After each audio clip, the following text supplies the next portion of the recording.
Well, on Wednesday, markets were waiting for more data coming out from the USDA and from the Federal Reserve. And the outside equities, they turned lower early on in the morning, but following the Federal Reserve's policy statement in the afternoon, were able to come back and make slight gains on the day. Now, the Federal Reserve did release their latest policy statement saying that they're going to leave interest rates unchanged through the year 2022 and are committed to support the economy in every way they can to continue its recovery from the COVID-19 pandemic. Now, over in the energy sector, we saw those sell off on Wednesday following a surprise buildup in crude oil stocks well above analysts' expectations. In the grain stocks, they were mixed to mostly lower coming into the close.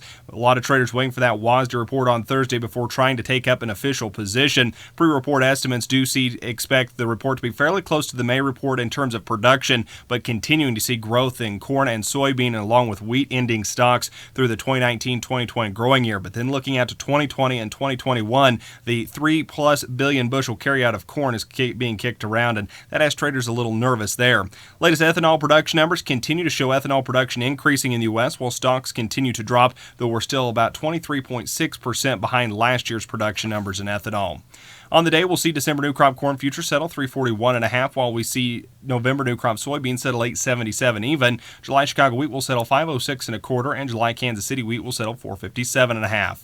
In the livestock trade, it will end mostly lower on the day. Cattle could not find any follow-through support through the previous day. Feeder cattle led the way lower. China may be a big buyer of U.S. pork in the Thursday morning export sales. That could quickly turn this market around. We'll see the August live cattle trade settle at $96.50.